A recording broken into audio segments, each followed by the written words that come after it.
Hello again. Today was a beautiful day, so I decided to come out and share something with you. Have you ever wondered when thinking appeared? Because it is something that is taught.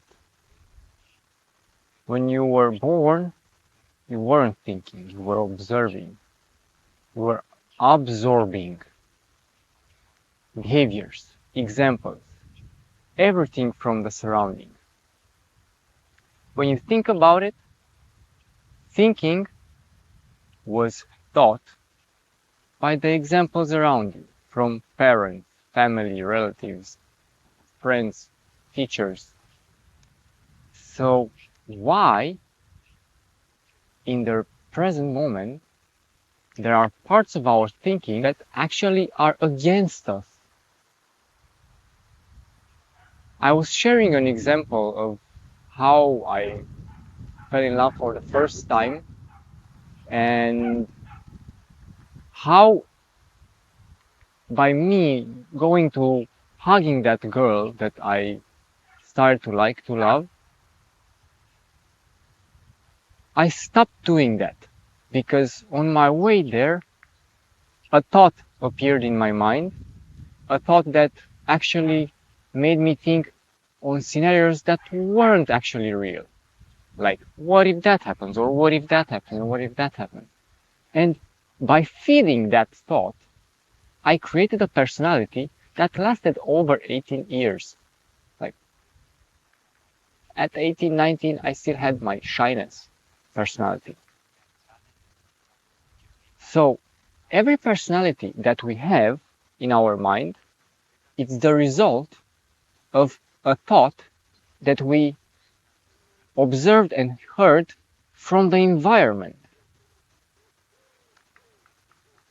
In regards to that, I don't know if you saw the movie Tomorrowland made by Disney, but in that movie, they actually talk specifically, plain in sight,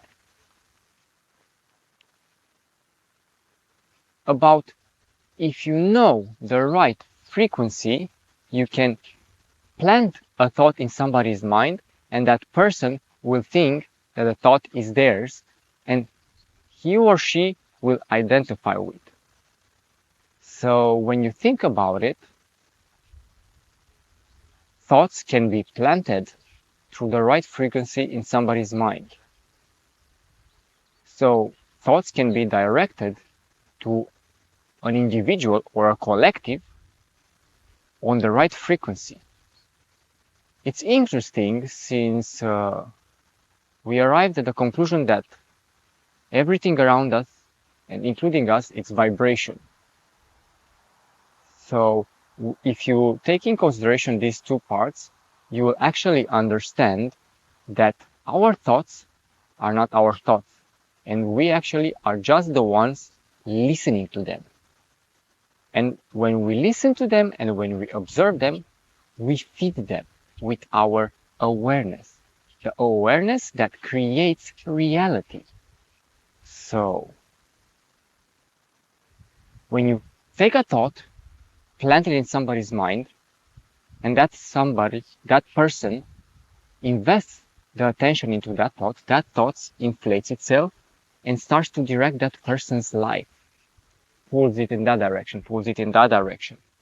So the person, the individual, doesn't have free will anymore, because the individual is not the thought, the personality. When you see this perspective, you actually understand that we are not who we think we are. Who we think we are, it's who we were taught we are. And this is incredible to perceive, because we can unlearn these personalities and see who we really are, that childlike essence that we were when we were born, that fertile soil of the mind. So taking in consideration everything around us, it's important to focus correctly on what we are feeding our mind with.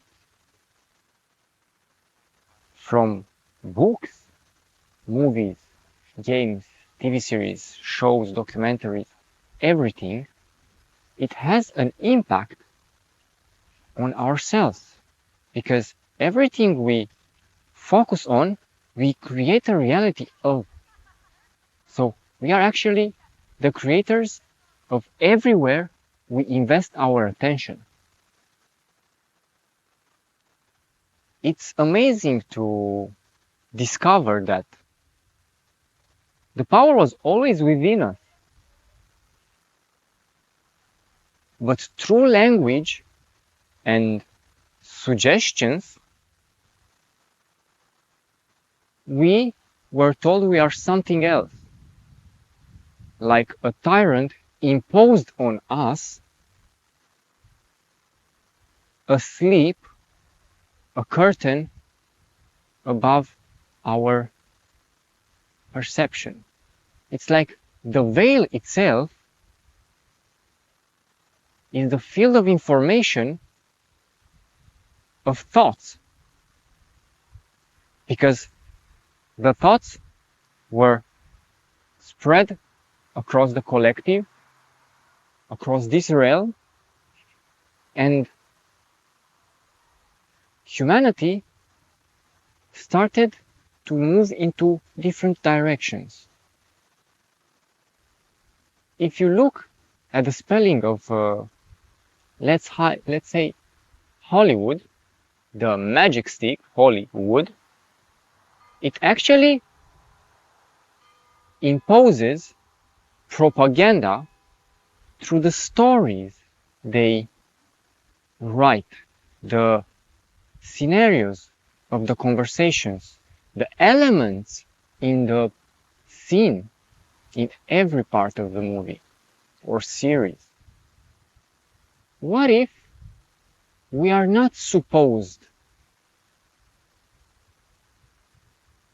to watch movies? What if this is something that if we unlearn, and for sure we will have way more time to invest in something else, will propel our life into thriving and success? I understand movies can be also good, telling a story, but still, you are investing your energy in somebody else's story and not in your own. Who invests in your own story if you don't do it? It's really important to be the one that actually invests in yourself. Because how can you make something grow if you don't water it? How do you want to achieve success, prosperity, abundance, and a happy life if you don't adjust and change daily habits, activities? Have you ever wondered why the rich keep getting richer and the poor stay in the same position? Well, it's simple. It's all about the mindset, the thoughts that they emit and invest on. I know how it is to come from the bottom. I've worked to learn all the lessons in my life so I can empower myself first, for which I'm grateful, and then the others. Because by focusing on my mental garden and not choosing to feed the things that I was feeding before, changed the whole perspective of the reality. Because I wasn't living the same things anymore, since I wasn't doing the same things anymore. And that gave me more time to focus on something else, which bring more and more joy, gratefulness. I started feeling happy. I started smiling more. And that's because I cleaned my mental garden. The story behind it is that at one point I had a spiritual awakening. Me, from this present moment, as my higher self of me 10 years ago, I'm giving energy and power to that individual that I was, so I can awaken faster in that period of time. Time is not linear. Everything happens simultaneously.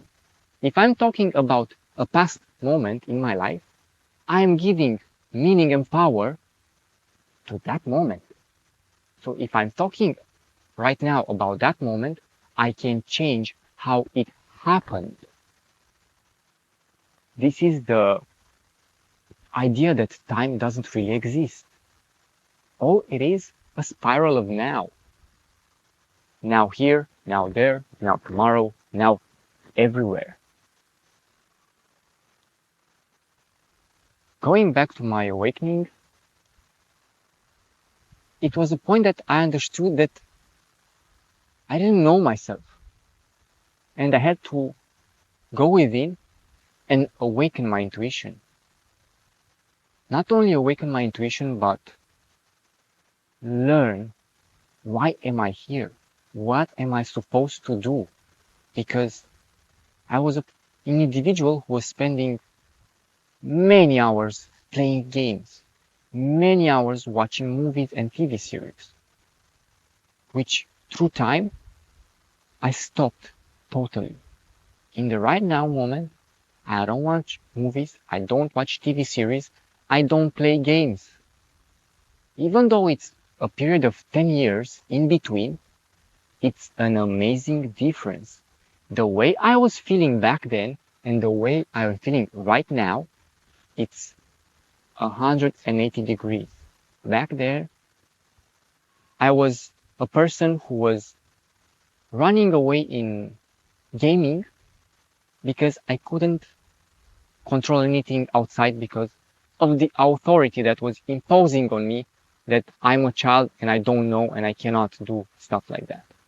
So I was running into gaming to be able to control something, to feel myself that I am in control of this character. I'm in control on this strategy, on how I implement the movement and everything. So most of the kids, when they go into gaming, from my perspective, is because of that. Because they want to be in control of something. Maybe through time things change because the generation changed and so on. But when I was young, I felt like I wasn't in control of anything. And since we are creators and we want to express our unicity, our authenticity, we want to do things, we want to create things, we want to experience the nature, the butterflies flying, the dragonflies flying. We want to see new stuff, to go places, to try new things.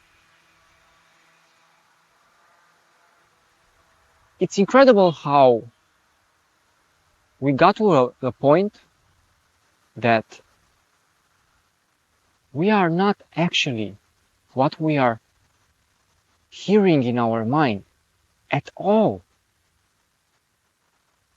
Tesla said something really nice, and I'm not talking about Elon Musk, I'm talking about Tesla, Nikola Tesla. He said in his autobiography that the brain is like a receiver. It receives information.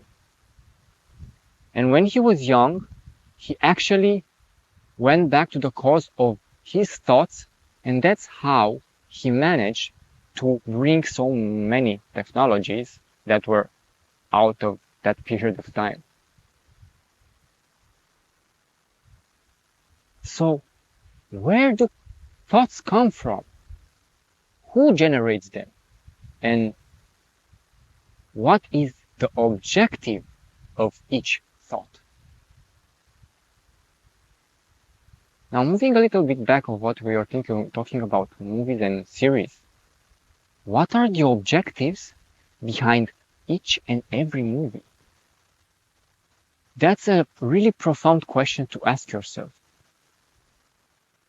What does the concept of Hollywood about, or Netflix and chill, which is interesting that when you chill, when you relax yourself, your mind goes into theta waves, which is the most easy way to be hypnotized through suggestion directly to your subconscious mind. Yeah. What are the objectives of all the movies? Why all of them are imposing fear? Why all of them are imposing fights? Why all of them are imposing competitions? You know that competition doesn't really exist. You, as an individual, are in your own league. There's nobody else like you. Why would you compare yourself and your path with somebody else's path? Why? It's impossible. But still it's possible because nothing is impossible. But you don't have to compare. You don't have to be in competition. Just become your best self. Every, let's say, singer, every individual that created his confidence in himself or herself strive to be the best in his own way, in her own way. They were telling themselves they were best even before being the best. They were seeding their garden. So in the future, they will become. Because all the thoughts that we have right now and we invest in right now will create our future. Now, this is an interesting point because the objectives of all the movies and TV series is to impose thoughts into your mind so you create a different future than you should choose by yourself. And why wouldn't you focus on something that you want, something that makes you happy? Why do we keep investing in other people's story when we have our own individual story and we are in charge of it? We write it every single moment. Our mind is amazing. This temple, this technology is amazing. It's more than we were taught it is. It will be more than we will learn that it is. Because when we try to learn something or observe and define something, we are still limiting because we are making the infinite finite. It's taking a huge chunk and making a small statue or making a small object. Things are bigger. Everything, there's a higher awareness. We are raising our vibration to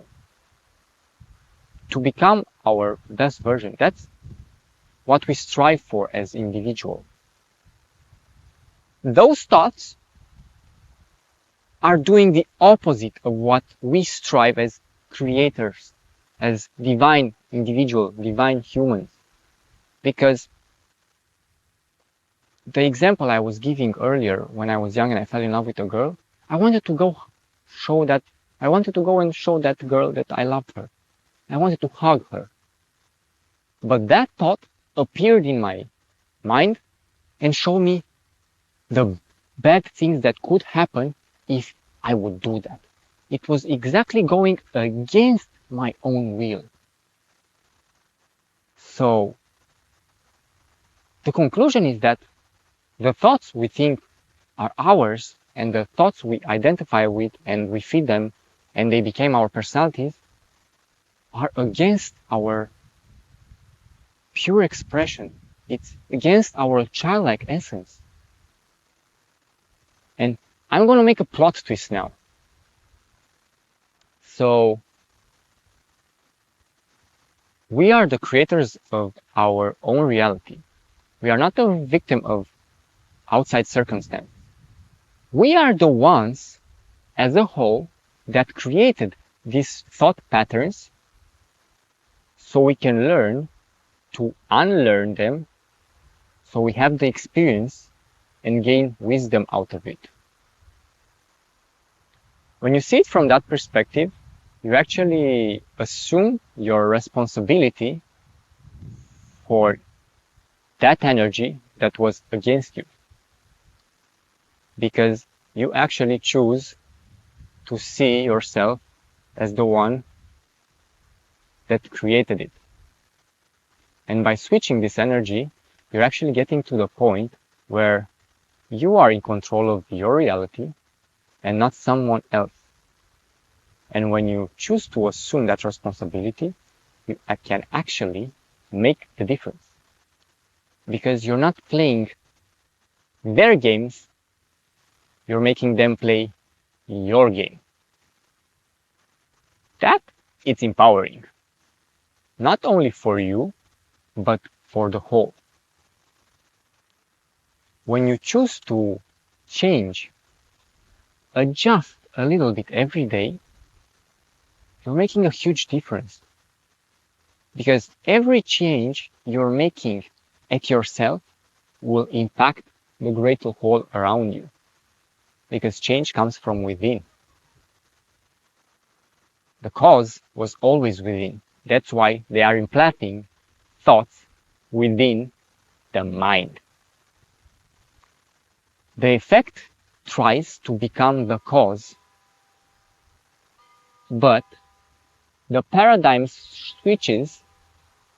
That's why the vibration of this planet, the Schumann resonance, is raising a lot, so that we, as a collective on this amazing realm, are learning that life is more than it seems. It's on more layers. Like, the intro on Netflix, those layers. Yeah.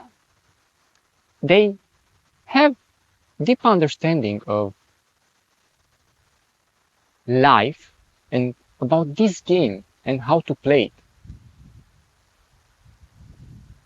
It's exactly what we need to understand to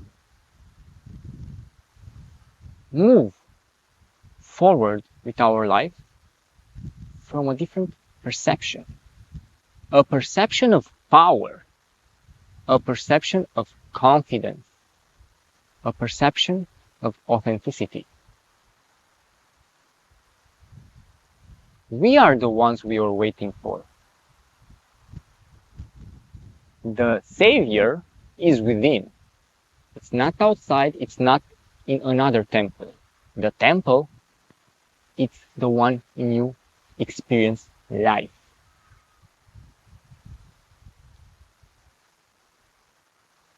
I want to leave you with a question.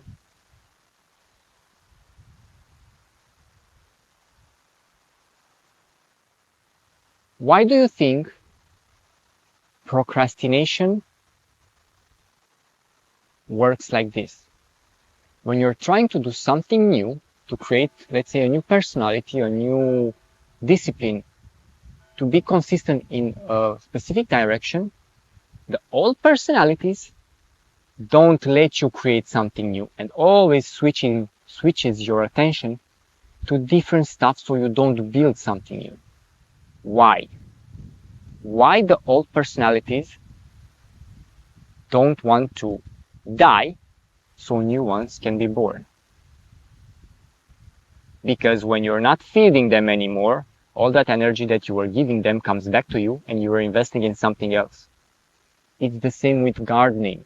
That's why I see a mental garden and the fertile soil is our child, like I said. Because when you clean everything, all the jungle that was planted through suggestion from the environment since you were born until the present moment, and you didn't plant anything in your mind, anything you didn't plant, you will be able to choose where and what to plant. You cannot plant wheat in a place where there's always strawberries or watermelon or different trees or different things. No, you have to take things out and then plant something. So think about this. Why procrastination, the old, changes the attention of you as an individual from the new to something else so you don't build it. Think about it. Until next time, I love you, I hug you, and see you.